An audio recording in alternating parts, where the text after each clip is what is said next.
달리기를 아니면 혹은 운동을 뭐 헬스든 무엇이든 공부든 다 마찬가지인 것 같아요. 무언가를 꾸준하게 열심히 하리란 굉장히 쉽지 않죠. 뭘 하든지 간에 참 포기하는 마음은 항상 생기는 것 같습니다. 아, 그냥 여기까지 할까? 그만할까? 심지어 그만 먹을까? 여러분 혹시 먹는 것도 포기하십니까? 네, 그러면 참 좋겠습니다. 우리는 먹는 것도 포기할 수 있어야 되는데 참 그 부분은 왜 어려운지 모르겠어요. 그런데 다른 것들, 네, 우리가 좀 더 열심히 해야 되고 오래 해야 유익을 누리는 참 뭐 우리한테 좋은 것들은 다 포기하는 마음이 들기 마련입니다. 대표적인 게 사실 운동인 것 같아요. 뭐 달리기도 성경에서 나오지만 참 운동은 정말 쉽지 않습니다. 네, 꾸준하게 한다라는 것이 쉽지 않습니다. 네, 저도 막 새벽 달리기도 해보고 심야 달리기도 해보고 점심 공복 달리기도 해보고 점심시간에 그냥 밥 안 먹고 뛰는 거죠. 그렇게 점심시간을 쓰는 거죠. 그런 것도 해보고 막 다 해봤는데 이러나 저러나 매번 동기부여를 새롭게 해야 합니다. 한번 처음 했던 동기부여가 절대로 내일의 동기부여가 되지 않아요. 저는 그렇더라고요. 아마 우리 다 그렇게 다르지 않을 거라 생각합니다. 공부도 마찬가지입니다. 공부 정말 어려워요. 매번 내가 학교에 가고 하는 것, 물론 학교에 가는 다른 기쁨이 있으면 참 좋지만 공부만을 생각한다면 정말 버텨내기 어려운 일입니다. 대단한 노동입니다. 엄청난 에너지 소모입니다. 그래서 이제 수험생들 여러 가지 자격증 준비를 하거나 혹은 뭐 수능을 준비하거나 그런 공부를 치열하게 해내야 되는 사람들의 경우가 대부분 끝까지 완주를 못하는 첫 번째 원인은 다 멘탈이었거든요. 멘탈이 무너져서 못하는 겁니다. 어떤 중간중간 시험 보는 것에서 내 멘탈이 깨져서 끝까지 완주하지 못하고 도중에 포기를 한다거나 아니면 다른 내 상황과 여건들이 나를 덮쳐와서 그것을 버텨내기가 쉽지 않아서 그냥 포기하거나 그런 것들이 참 많습니다. 근데 신앙도 마찬가지예요. 신앙 달리기도 포기하는 순간이 있고요. 포기가 분명히 생각이 듭니다. 포기라는 단어가 떠오릅니다. 아, 나 그냥 교회 떠날까? 나 이런 교회 못 있겠다 라고 생각하는 경우 참 많고 또 어떤 신앙적으로 내면적으로 나 도저히 믿어지지 않는다 라는 말을 하면서 포기하는 경우도 있고 또 무엇이 있을까요? 아마도 내가 나 자신의 모습을 봤을 때 내가 어떤 그에 합당한 모습이 도무지 일어나지 않아서 나의 삶의 이 사이클과 맞지 않아서 나 도저히 신앙생활은 못하겠다라고 하면서 포기하는 경우도 봤고요. 그런 이들의 대부분을 보면 역시 신앙에도 포기가 있는 것 같습니다. 우리 신앙 달리기에도 분명히 포기가 찾아와요. 포기에 대한 생각이 들 때가 있어요. 사실 오늘 본문은요, 이 포기하면 단순하게 포기하지 마. 포기는 뭐 배추를 셀 때나 뭐 이런 말 있잖아요. 그런 종류의 조언과 응원을 하는 거는 절대 아니에요. 오늘 본문은 사실 이 포기의 실체를 먼저 드러내줍니다. 성경을 통해서 우리가 항상 얻는 유익은요, 단순하게 우리가 신앙생활을 하면서 특히 일상생활도 마찬가지지만 신앙생활을 하면서 겪는 여러 가지 요소들이 내가 생각했던 것과는 좀 다른 그 숨겨진 이면들이 항상 있다는 거예요. 그런데 포기도 마찬가지입니다. 우리가 달리기를 포기하고 싶을 때 마찬가지, 신앙생활을 포기하고 싶을 때 하나님은 오늘 이 본문의 말씀을 주십니다. 오늘 본문 3절에 보면 이렇게 말합니다. 너희가 피곤하여 낙심하지 않기 위하여 라고 말합니다. 그러니까 예수님이 십자가를 참으신 이유도 그렇고 그 인내하신 이유도 그렇고 예수님이 완주하신 이유가 사실 3절에 보면 우리를 위함이다 라고 얘기를 하기도 합니다. 우리 빈님들이 피곤하여 낙심하지 않기 위하여. 근데 이 말을요, 직역하면 조금 더 그 포기에 대한 정체가 드러납니다. 직역하면 이래요. 너희 마음 혹은 너희 영혼이 낙담하여 해체되어 버려 지쳐버리지 않게 하기 위하여. 우리 마음, 우리 영혼의 문제가 완전히 해체돼 버려서 지친다 라는 표현을 씁니다. 그렇게 되지 않기 위해서 예수님이 우리를 위하여서 완주를 하셨다. 예수님이 참아내셨다 라고 얘기를 합니다. 여기서 중요한 거는 바로 이 포기의 정체는, 포기의 사실 제일 큰 원인은 사실 이 마음의 무너짐이에요. 영혼의 해체입니다, 사실. 그렇게 되지 않기 위해서 하나님은 예수님을 통해서 뭔가 일을 하고 계시다라고 하는데, 근데 이 말씀을 주시는 것은 참 또 놀랍다고 생각합니다. 그냥 포기하지 마, 힘을 내. 앞으로 너가 가야 될 길이 있고 용기를 내서 목표 지점이 있으니까 가. 이렇게만 말씀하시면 그냥 뭐 우리가 흔히 아는 자기 개발 이런 것처럼 생각하는데, 우리의 이 영혼의 문제를 고려해 주신다라는 사실. 하나님이 우리의 마음까지 다 알고 계시고 이렇게 성경 통해서 말씀을 하고 계신다는 사실이 되게 저는 놀라워요. 되게 위로도 되고요. 그리고 내 심령, 내 마음, 내 영혼의 문제는 아주 건실한가? 그리고 나는 언제 마음이 해체되는 그런 경험을 하는가? 그런 생각을 좀 하게 됩니다. 사실 우리가 이런 영혼의 해체 이런 말을 하면 뭔가 거창해 보이고 대단해 보이지만, 우리가 소위 한자에서도 낙담이라는 말이 있잖아요. 낙담. 네. 낙담이란 말이 낙 떨어지는 겁니다. 뭐가? 담, 이 간을 말하거든요. 그러니까 간 떨어지는 겁니다. 간. 아이고 놀래라, 간 떨어진다. 그때 우리 뭐 낙담한다 그러잖아요. 그런 것처럼 우리 어떤 장기의 일부분을 이렇게 대신 표현해서, 장기는 우리 몸속 안에 있으니까 조금 더 중심이고 깊이 있는 것처럼 느껴지잖아요. 근데 헬라어, 그러니까 신약 성경이 쓰여진 헬라어도 그런 표현들이 여러 개 있습니다. 그 중에 하나가 또 이런 표현인 것 같아요. 우리 영혼, 우리 마음, 이 마음이 해체돼서 지쳐버리는.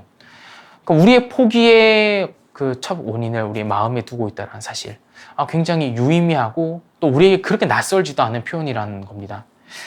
그런데 이 낙담, 이 포기에 대한 이 실체, 이 영혼의 무너짐, 이것은 사실 언제 일어나냐면 나에 대한 나의 반대가 있을 때 일어납니다.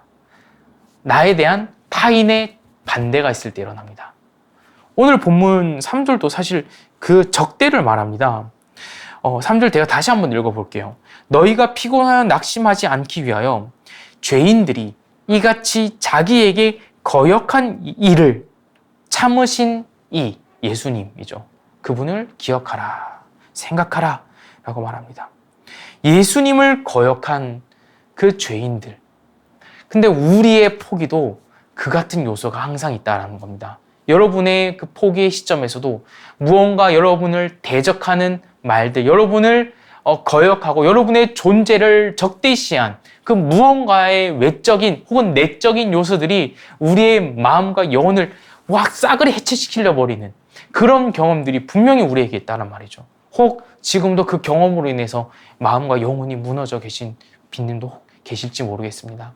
특별히 더 그런 분들에게 오늘 큰 위로가 있었으면 좋겠어요.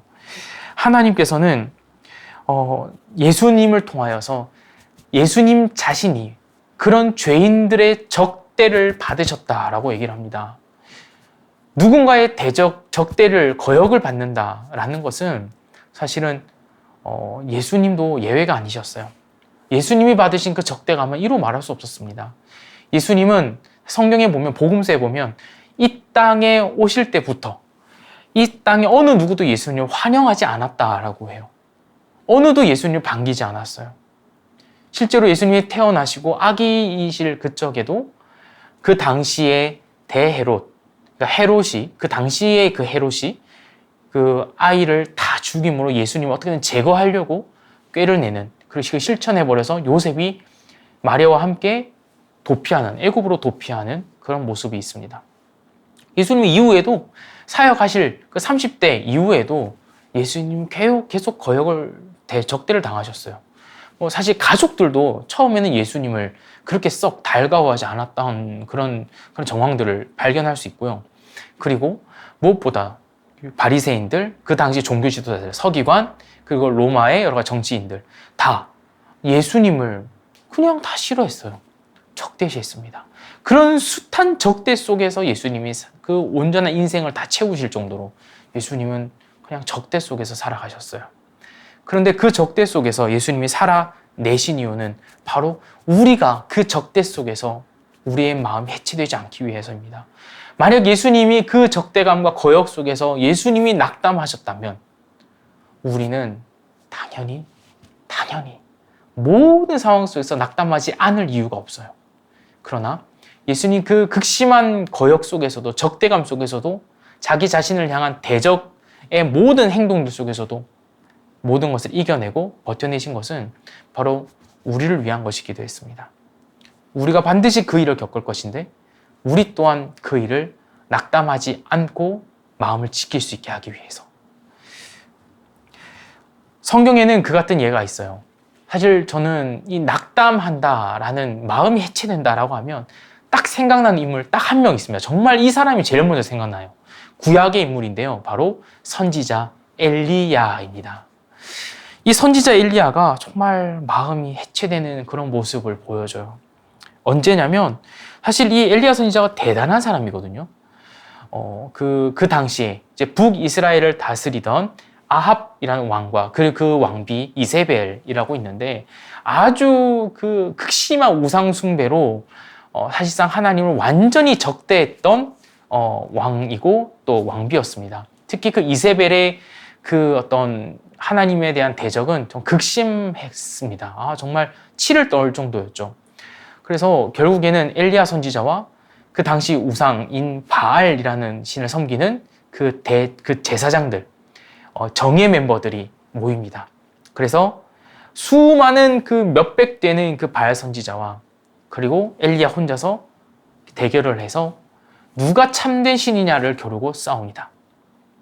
제단에 물을 뿌려놓고 여기에 올려놓은 이 제물이 누가 태울 수 있느냐로 대결을 하는 거죠. 바알 선지자들은 막 몸에 칼집을 내고 자해를 하면서 막 신을 자극시키려고 합니다. 근데 그들의 풍습으로는 도저히 바알 신을 깨울 수가 없죠. 왜냐하면 바알 신은 있지도 않으니까요. 우상일 뿐이니까요. 그리고 그들은 그 신이 잔다라고 생각하면서 깨우려고 했지만 자기만 상할 뿐이었습니다. 그러나 엘리야 선지자는 그냥 하나님께 기도했고 단순하게, 그리고 심지어 바알 선지자들의 그 제단과는 다르게 물을 엄청나게 흥건하게 적셔놓은 상태에서 조금의 불씨도 허용하지 못하는 상태에서 하늘에서 내려온 불로 하나님이 참된 신이라는 것을 공개합니다. 결국 그 바알 선지자들은 다 처형되죠. 그런 장면이 있었어요. 그런데 그 얘기를 이세벨이라는 왕비가 듣습니다. 그리고 굉장히 분노하고 이렇게 말합니다.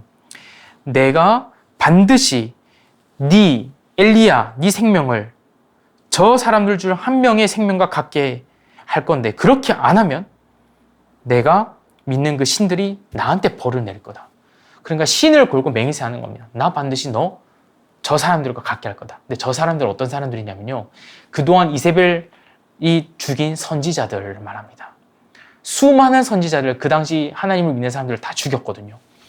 그런 핍박이 엄청나게 자행됐었거든요. 근데 저들처럼 너도 만들어버리겠다라고 얘기를 합니다. 그 얘기를 전달을 받아요. 그러니까 선전포고를 하는 거죠. 엘리야 선지자 이 말을 들었을 때 바로 오늘의 주제인 낙담을 하게 됩니다. 마음이 해체돼요. 영혼이 싸그리 무너집니다. 그래서 도망을 합니다. 근데 도망하는 수준이 어디에 이르냐면요. 그 당시 이스라엘 남쪽에서 더 남쪽으로 더 내려가면 광야가 나오는데요. 광야까지 이릅니다. 그리고 성경의 이 열왕기 상해 19장 4절에 보면 이렇게 되어 있습니다. 제가 읽어볼게요.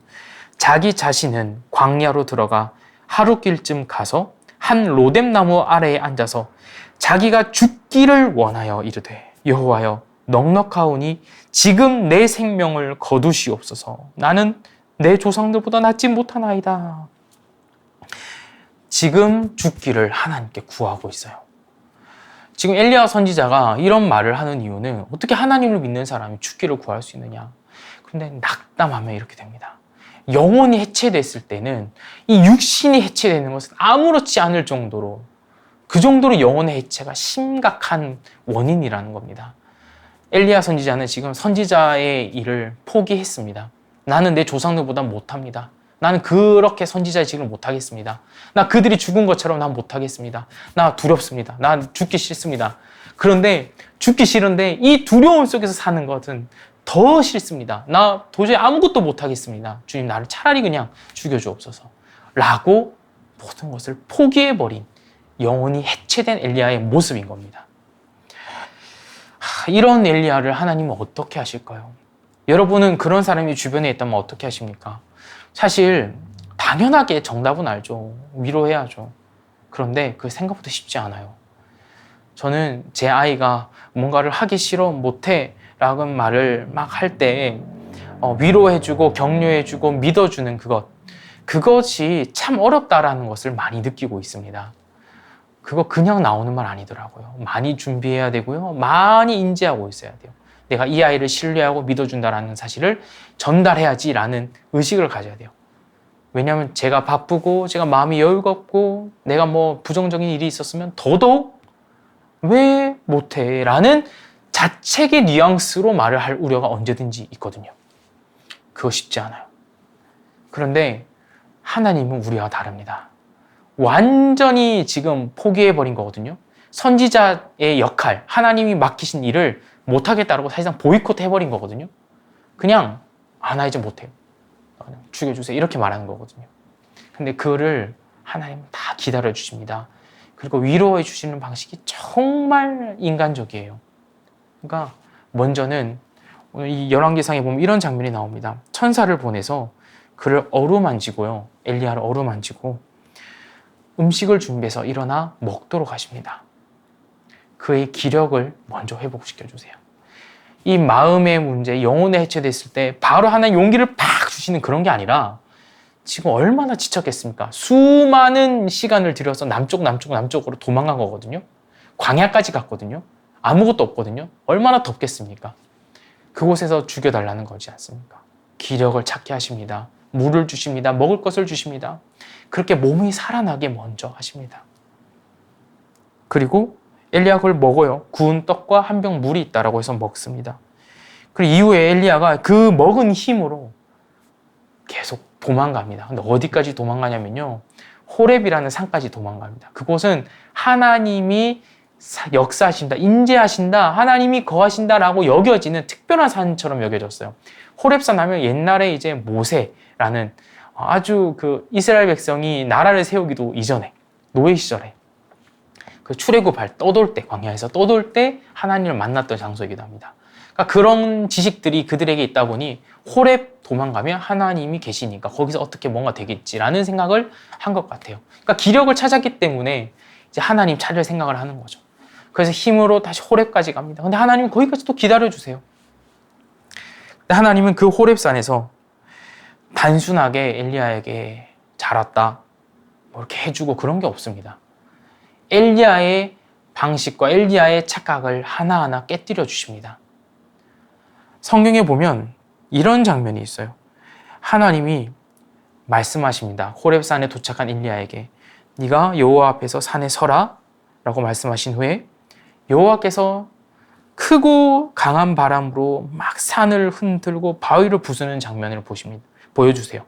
그런데 그 가운데에 하나님이 계시지 않음을 알게 하십니다.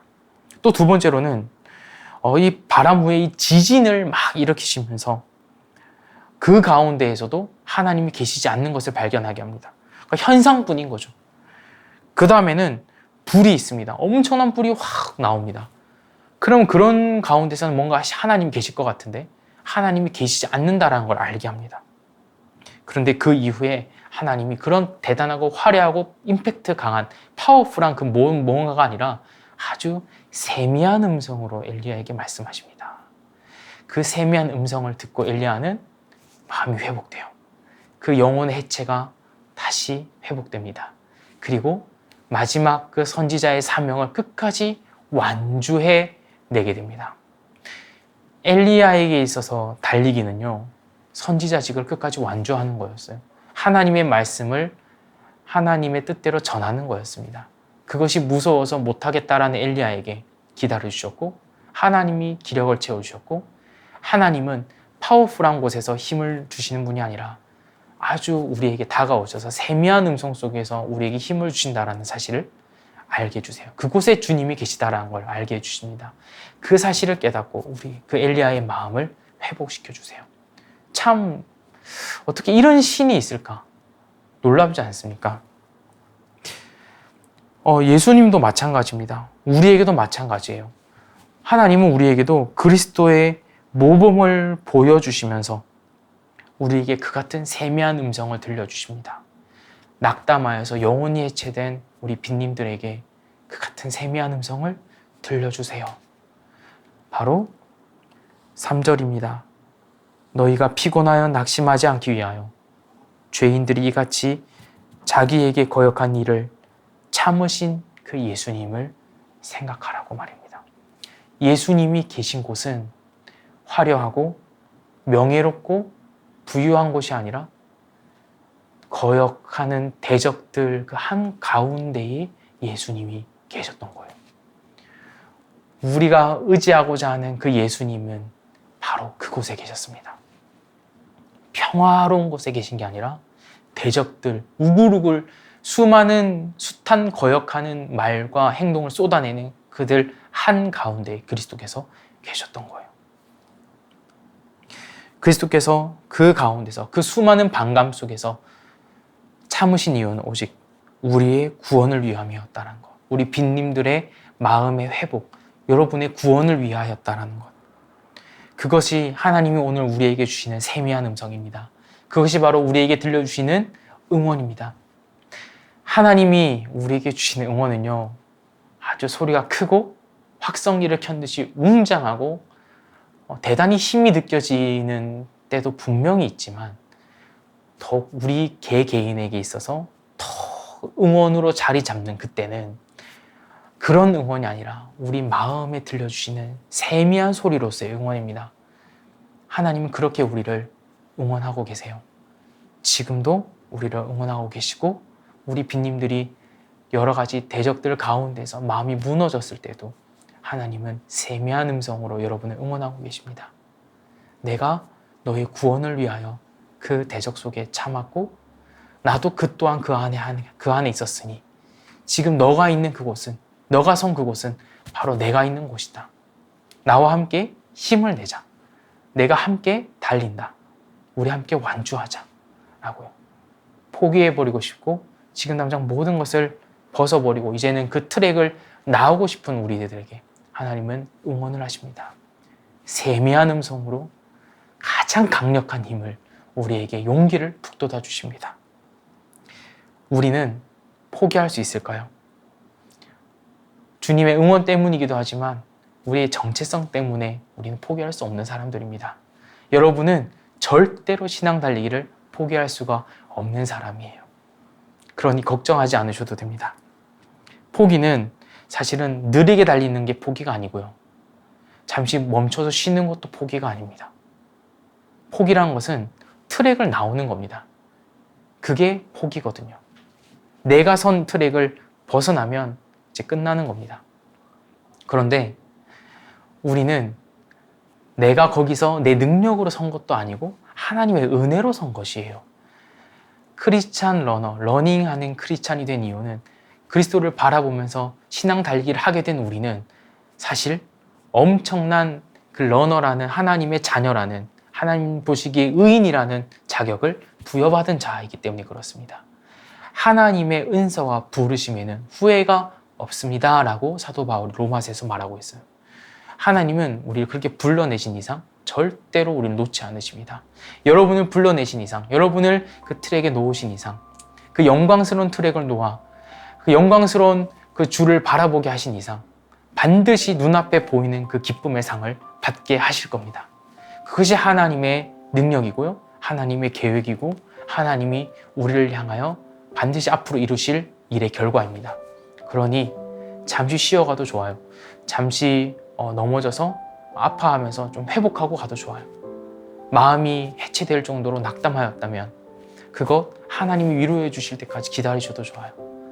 그러나 여전히 어느 순간에 계시든 여러분은 하나님이 놓으신 그 신앙 달리기의 트랙에 여전히 놓여 계십니다. 여전히 그 달리기를 꾸준히 하고 계십니다.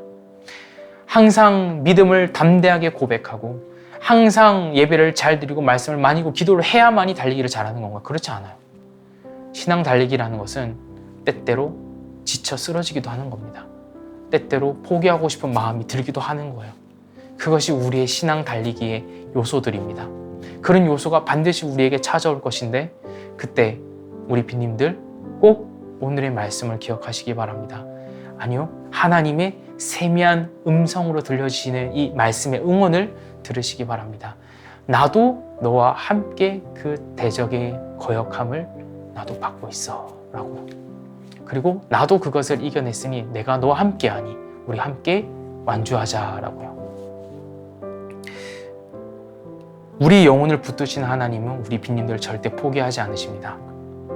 지쳐버려서 아무것도 더 이상 못할 것 같을 때에 하나님의 응원을 들으십시오. 하나님의 말씀을 들으십시오.